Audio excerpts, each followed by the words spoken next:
Live from the Corral Chevrolet Studios in West Des Moines, this is Iowa Live. Welcome back to the program, everyone, and we are really excited because guess what hit the newsstand this weekend? The latest installment of the Iowa History Journal. So you know Michal Swanger is going to be joining us in studio to talk all about it. Michael, welcome.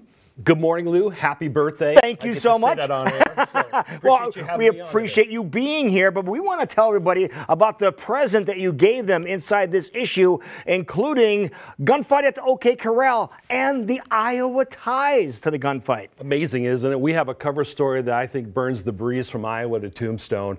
You know, so much has been written and said and documented about the OK Corral. Arguably the most famous gunfight in the Old West. Absolutely. It only lasted 30 seconds. 140 years later, we're still talking about it. I don't think very many people know about the Iowa connection to that fight. The former Iowans involved were key players in the OK Corral. The Earps, who lived in Pella. Oh, really? And they were, yeah, they lived in Pella for several years. So you have Wyatt, Morgan, and Virgil at the OK Corral, and they had lived in Pella. And then you have the McLowrys, who were the Cowboys, who they got in the gunfight with, Frank and Tom, who they gunned down in that fight. And then you have Doc Holliday. And Doc Holliday's common-law wife, Big Nose Kate Elders from Davenport. Okay, really? Wyatt Earp's common-law wife, Maddie, was from Johnson County. Okay. So there's an amazing connection just with the fight itself. But what on top of that is the fact that Judge Wells Spicer was an attorney from Tipton, and he served as the judge in Tombstone. Oh, my goodness. And that's the leaping off part. Wow. There's a picture of him now. And that's the leaping off point for our story, because I don't think very many people know about Wells Spicer. And he was in Tipton, grew up there, was a instrumental lawyer and kind of a town planner before he moved west and headed to Tombstone. And he oversaw the case that was brought by the Clantons in a suit against Wyatt Earp for the death of his brother, Billy Clanton. So there's a lot of stuff there just on that one story alone. One story alone. Now, that's the Iowa connection. Now, if we page through here, we see something else. If you're an Iowa State fan and maybe you're an alumni of Iowa State, you're very familiar with something that's there. You're right. That's the Fountain of the Four Seasons, which is thousands of students walk by every day. There it is. They might be taking it for granted, but it's one of many sculptures that was designed by Christian Peterson. Coincidentally, today I believe they begin renovations on that particular fountain. We have a great story about all the work that's on campus at Iowa State by Christian Peterson. Now they're gonna rejuvenate this here, and it's going to be a long project.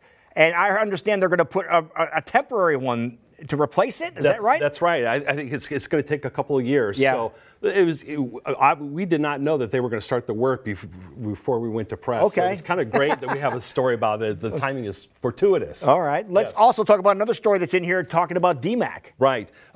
We have a wonderful story by a professor of history there at DMAC, Matthew Walsh, who wrote about the history of the urban campus at DMAC and the fight to get the urban campus established here in Des Moines.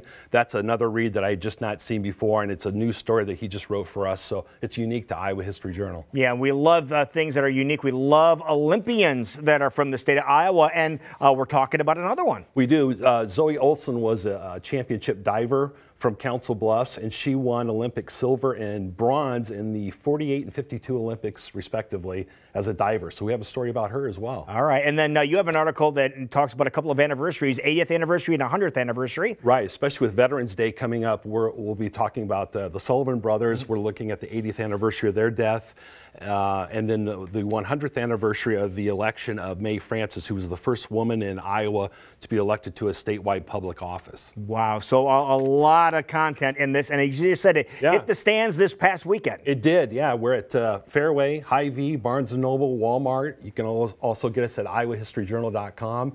And subscribe. It makes a great gift for the holidays. Oh, I highly recommend people what a great idea for that, iowahistoryjournal.com. Take advantage of that and have it dropped off at your mailbox each and every couple of months, and you'll be looking forward to talking to Michal Swanger like we are every couple of months to find out what's inside the Iowa History Journal. Sir, thank you very much for being here. Happy birthday. Thank you so much, and thank you for spending a little bit of time with us. We'll see you tomorrow on Iowa Live.